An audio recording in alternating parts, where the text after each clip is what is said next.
Hello viewers, Mahrin Chowdhury তিনি শিক্ষক, তিনিই মা।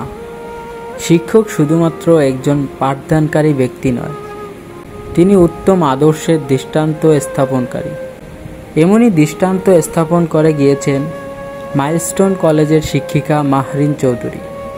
নিজের 80% পোড়া দেহ নিয়ে নিজ শ্রেণীকক্ষের ছোট শিশুদের রক্ষায় শেষ পর্যন্ত চেষ্টা করে গিয়েছিলেন। আনুমানিক 20 জন শিক্ষার্থীদের জীবন রক্ষা করে নিজে চলে গেলেন পরপারে। এ মৃত্যু নয়, আত্মবলিদান। সম্মান জানায় শিক্ষিকা মাহরিন চৌধুরীর প্রতি।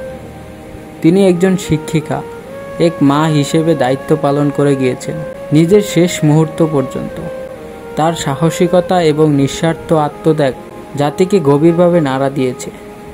একজন নিবেদিত প্রাণ শিক্ষিকা এবং বীরের মৃত্যুতে পুরো দেশবাসী শোকাহত, যিনি তার শিক্ষার্থীদের জীবনকে নিজের জীবনের চেয়েও অগ্রাধিকার দিয়েছিলেন। ধন্যবাদ।